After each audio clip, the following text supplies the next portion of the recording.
कहते अब्राहम जो तब तक अब्राहम नहीं बना, अब्राम था, उसने परमेश्वर की आवाज को सुना और चल पड़ा। जब परमेश्वर आपको एक विश्वासी होने के रूप में बुलाता है तो कई बार आपको नहीं मालूम होता कि मुझे क्या करना है।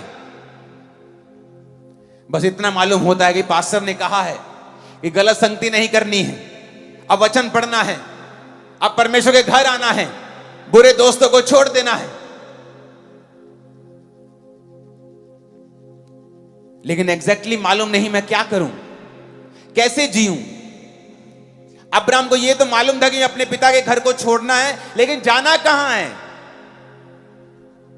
क्योंकि उसे मालूम था कि परमेश्वर ने अगर मुझसे कहा है तो वो मुझे लेकर जाएगा। जब आप एक विश्वासी बन जाते हैं और परमेश्वर आपको अपना विश्वासी जीवन जीने के लिए बुलाता है तो उसकी एक बुलाहट है कि वो आपको ग्रेट लाइफ देना चाहता है। ऐसी ग्रेट लाइफ जो आपके पूरे खानदान में किसी ने नहीं देखी होगी, आपके परिवार में किसी ने नहीं देखी होगी, आपके जीवन में किसी ने नहीं देखी होगी। आपने भी इतना नहीं सोचा होगा जैसा जीवन परमेश्वर आपको देना चाहता है। क्या आप उसको फॉलो करने के लिए तैयार हैं? अपने पिता के घर को छोड़ना मुश्किल है। वो कोई आम मजदूर नहीं था कि चलो जी अपना बिस्तर ही उठाना है, चलो उठ के चलते हैं, दिहाड़ी इत्थे करनी उथे कर लांगे। वचन कहता है वो एक अमीर आदमी था। अमीर था तो बिजनेस भी होगा, बिजनेस था तो सेटअप भी होगा। अपने सारे सेटअप को उठाना और परमेश्वर के पीछे चलना और अपने देश को छोड़ना आसान नहीं था। जिस तरह जब आप एक विश्वासी बनते हैं आपको सताव का सामना करना पड़ता है, बड़ी चीजें आपको त्यागनी पड़ती हैं, बड़ी चीजें आपको छोड़नी पड़ती हैं। पर क्या आप ग्रेट बनना चाहते हैं? क्या आप चाहते हैं कि परमेश्वर आपकी लाइफ में काम करे?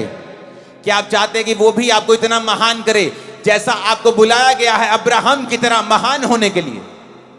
तो आपको उसकी आवाज सुननी पड़ेगी।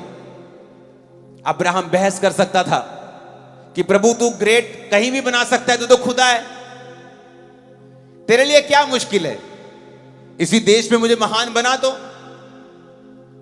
नाले मेरी गवाही दे मैनू ऐसे देश लोगों को पता चले तू मेरी जिंदगी से काम किया। कई बार आप परमेश्वर से बहसते हैं, परमेश्वर मुझे दोस्तों को छोड़ने की जरूरत क्यों है? मैं क्यों रिश्तेदारों को छोड़ूं? जो मेरे लोग जो यीशु मसीह को नहीं मानते हैं, मुझे उनसे अलग मत कर। लेकिन परमेश्वर उसको ग्रेट नहीं बना सकता था। कई बार आप परमेश्वर की आवाज को सुन नहीं पाते हैं। जब बहुत से नॉन